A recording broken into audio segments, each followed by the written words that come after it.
Olá, meu nome é Rúbia, sou estudante do segundo período de Direito e eu, mais as integrantes do meu grupo, que são Amanda, Letícia, Maria Eduarda, iremos tratar de um artigo que se chama Behaviorismo e a Criminologia, Controle do Comportamento Desviante.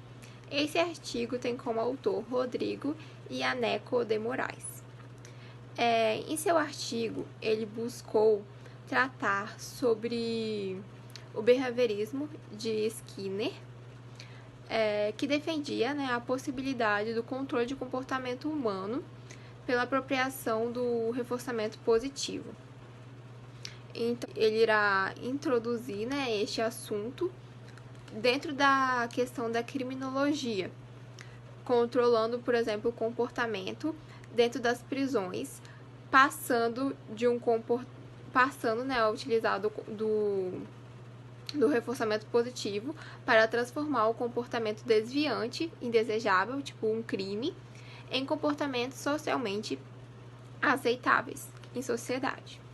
Então, o modelo que foi desenvolvido por Skinner, ele foi desenvolvido inicialmente em animais, em ratos, e esse modelo será aplicado dentro das prisões. E um dos países que o próprio autor, né, ele traz aqui em seu artigo foi os Estados Unidos, que implantou. Só que o modelo de Skinner, ele não trazia em seu modelo inicial, por exemplo, as punições. Ele não tinha como objetivo trazer punições. Deste modo, o tema trazido pelo autor em seu artigo se seria possível o behaviorismo, juntamente com a questão da criminologia, conseguir mudar o comportamento humano, principalmente comportamentos humanos indesejáveis, como o caso de um crime. Se seria possível, né, por conta da utilização do modelo behaviorismo de Skinner, fazer essa mudança de comportamento nas pessoas.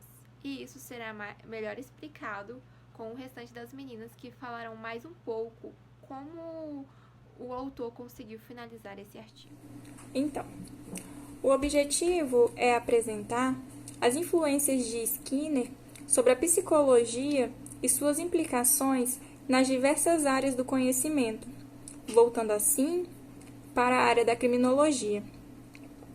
No entanto, sabendo que o comportamento das pessoas está de acordo com as normas e os valores da sociedade, é necessário estabelecer uma técnica para que haja transformação de comportamento desviante indesejável a comportamento socialmente aceitável. Como a teoria de Skinner se baseia na ideia de que o aprendizado ocorre em função da mudança no comportamento manifesto, é preciso estabelecer um reforço para que se chegue a tal resultado. Nesse sentido, o problema de pesquisa que esse trabalho se propõe a analisar é que, se utilizando o reforço como técnica, especificamente o reforço positivo, se terá pontos positivos ou negativos para se ter um controle do comportamento desviante das pessoas que cometem ou cometerão crimes. Sob a perspectiva do behaviorismo, como já foi visto anteriormente, a psicologia é puramente objetiva e empírica, tendo então como foco a predição, em outras palavras, a antecipação e o controle do comportamento, seja ele humano ou animal. Segundo o behaviorismo, os seres se ajustam ao ambiente em que eles vivem através do equipamento hereditário e do hábito, sendo também levados a determinadas respostas como reação a determinados estímulos. Dito isso, a gente consegue concluir que é possível prever, a partir do estímulo, a resposta provável e vice-versa, a partir da resposta, o estímulo gerador. O autor afirma que deve-se buscar com a psicologia métodos pelos quais sejam possíveis controlar o comportamento de indivíduos, para que profissionais de determinadas áreas, como medicina, direito, educação, entre outras, possam utilizá-las de maneira prática em suas atividades. É observado no artigo também que a eficácia do método depende, além de seus aplicadores e da aplicação correta do método em si, da voluntariedade dos indivíduos. Nesse caso do artigo, foram analisados detentos de diversas penitenciárias ao redor dos Estados Unidos, especialmente, e também do próprio controle do ambiente, o que explica o fato de que, nos vários casos citados dessa aplicação de modificação comportamental nos Estados Unidos, trazidos pelo artigo, certos detentos reagiram de forma satisfatória aos reforços positivos sugeridos por Skinner, e outros, para que houvesse de fato mudança, precisaram ser expostos a reforços negativos. É impossível, obviamente, ignorar as deturpações ocorridas em alguns processos citados, operados em nome da teoria skinneriana. O autor reconhece tais ocorridos, porém, ele os contrapõe com a seguinte afirmação que encerra o artigo e evidencia a posição que ele toma com relação ao criador do método e ao método em si. Ele diz que, assim como não podemos responsabilizar Einstein pelo lançamento de bombas atômicas contra vítimas indefesas, não podemos condenar Skinner pelos excessos cometidos pelos modificadores de comportamento. Afinal de contas, quem controla os controladores? Nos é apresentado no presente artigo a criação do behaviorismo e seu desenvolver com o tempo, desde o seu elaborador John B. Watson, que tinha como principais sentimentos o medo, a cólera e o amor. E a partir desses, todos os outros seriam desenvolvidos. Também temos o surgimento do neoliberalismo com uma abordagem menos radical, nos enfoques divergentes, e o decorrer com diversos outros contribuidores, entre eles Thomson, Gautier e Hull, sendo praticada em diversas áreas, como a educação. No princípio, o homem ele era tido como um objeto de observação, reagindo por estímulos-respostas. Também é esclarecido que os supostos comportamentos instintivos são em realidade socialmente condicionados em suas respostas. A forma como foi abordado o tema, behaviorismo e criminologia, o controle do comportamento desviante, foi, no artigo presente, refletido de uma forma extremamente clara, em que o percursor de uma área e o pensamento, como foi assinalado no final da conclusão, não possui controle sobre a forma como esse pode vir a ser utilizado e ou distorcido no meio social.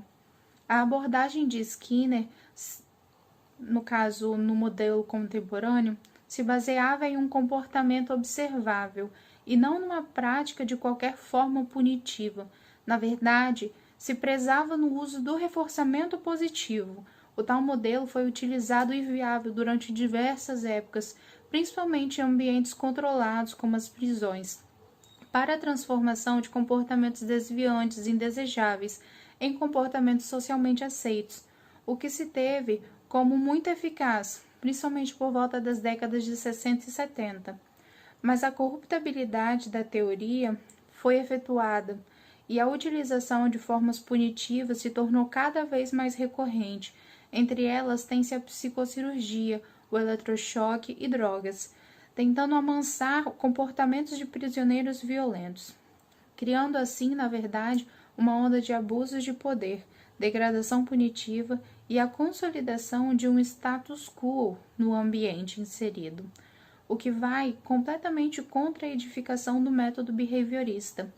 A aplicação do método juntamente da criminologia se torna sim, e de forma adaptada, poderia sim vir ser utilizada no estudo, principalmente das mentes mais complexas.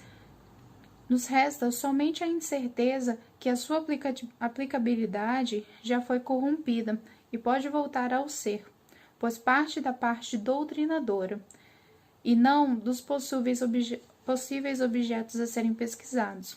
A modificação do comportamento é uma técnica eficiente, até determinado ponto, quando utilizada devidamente, mas pode vir a sim ser igualmente nociva se a sua aplicação for deturpada. Warley Bello diz que a violência nos remete a um instinto, quase perceptível, de recusa, resistência, insubmissão. O preso rebela porque se recusa a ter determinado tratamento penitenciário. O povo rebela porque não lhe é prestada a devida assistência. A violência porque é a forma de se externar algum tipo de inconformismo. falamos de desejo de viver fora dos parâmetros impostos, falamos de resistência ao padrão do comportamento social. O behaviorismo ele vem em uma forma para estar edificando, mudando e permitindo uma possibilidade de mudança em pensamentos e comportamentos. A mentalidade e o comportamento humano é sim mutável, e isso é a forma mais nociva de se ter, pois pode sim ser utilizada da forma errática. Aqui vemos que tivemos sim já diversas outras situações em que foram utilizados de uma forma não produtiva. Então, modificando essa situação, nós conseguiríamos sim estar não só progredindo como ciência comportamental, mas também sim como reflexo de sociedade. Muito obrigada.